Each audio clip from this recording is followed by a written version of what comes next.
going to show you how to change the fuel filter on this early Volvo D5. It's a great little job to get started on if you've never done anything on the car before, because it's so simple. This is the canister type. There's two types. There's a canister type and there's an inline paper insert that came in from around about 2003 onwards. So this is a 2002, so it's the canister type.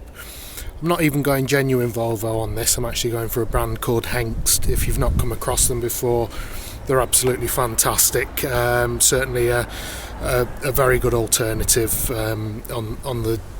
on the D5 to the genuine Volvo. I've never had any problems with it. So I mean, tools wise, you can be as basic as you want. You can off goes the jug. You can basically unscrew the old one, screw the new one back on, but I'll show you my method, which is really the best way to ensure it goes trouble free. So I'll also be having a 10mm socket, just a bit of paper towel, got some copper grease here. You'll also need a bowl just to catch any drips as well, and I'll show you where to find the fuel filter. If you go under the car, just by in front of the back wheel, on the driver's side or on the right hand side if it's a left hand drive car, there's the fuel filter just there, just tucked underneath, and it just basically unscrews anti-clockwise, but it's anti-clockwise as you're looking up at it. So I'll get that off and show you the next bit. So I've got the catch pan underneath, and I'll just get this unscrewed now.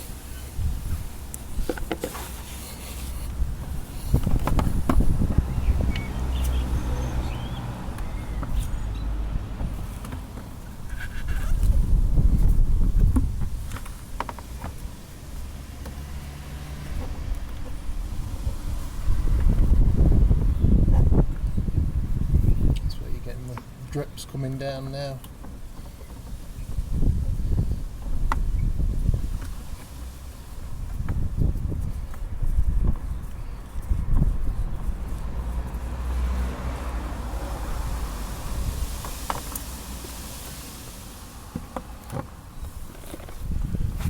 I'll just leave the catch pan there just whilst it carries on dripping. So now the filter's off, just make sure both of the gaskets are still attached to the filter. See the smaller inner gasket and then the larger one on the outside. Just make sure they're attached and they haven't been left up at the top. And then up at the top there's a plastic collar just here, and you just make sure that stays in place as well. Okay, and so I'll show you the next bit now. I'll show you how to prepare the new filter. Okay, so there's a couple of things that I do prior to putting the filter on. You've got your bleed screw just here, bleed bolt, and I like to prepare this before it goes on.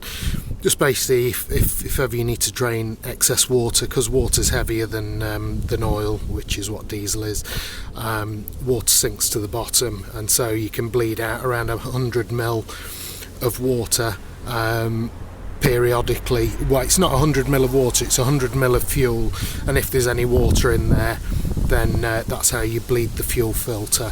The problem is that it can get rusted up very easily because of where it lives under the car. So I like to get this off when it's still brand new, and all I'll do then is dip it in some copper grease.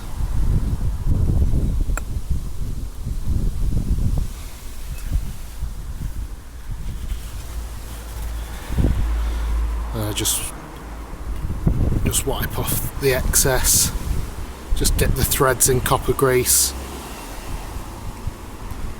and it just means if you ever need to undo this in the future, you're not going to have a real pain doing it. And I put it back in.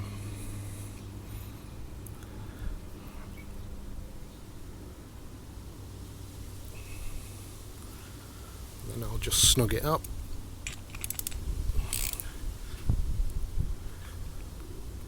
And that'll be a lot easier to undo. Then the next thing is just to prime this ready with diesel. Now you don't have to prime it. It's just that what you'll find is if you don't prime this when you start up the car, it'll run for a few seconds, then it'll cut out, and then you've got to prime it manually anyway with the ignition. So you just may as well do it right from the word go. So I'll get some gloves on and get this primed.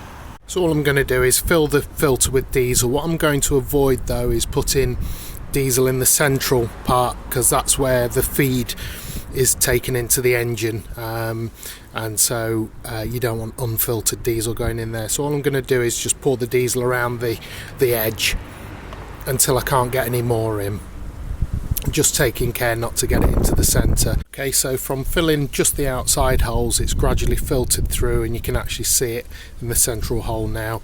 So all I'll now do is just dip my finger in the diesel, just make sure these seals are really well coated with diesel, and that means that it won't snag when you're putting it back on the car. And then I'll just pour away the slight excess. There's no need for it to be pouring out the sides. And then I'll screw it back onto the car. So just the opposite of removing, like I say, just make sure that white plastic collar is in place there, and then you just start offering up the filter.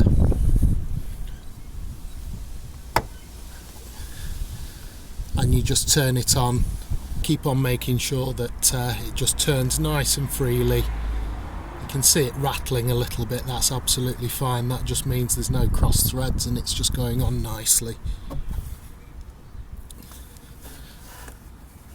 And then all I'm going to do is just snug it up, just keep going. Hand tight, you don't need to use any tools on this at all.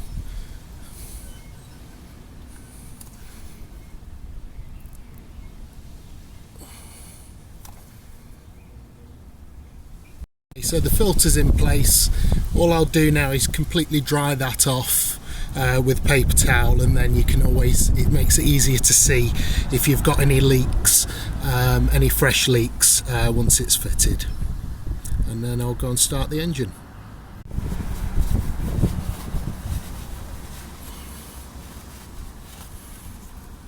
In theory now, because we've primed the filter, the car should start first time and continue to run. See, now if you don't prime the filter, it'll run probably for about 5 or 10 seconds and then it will cut out. So I'll just make sure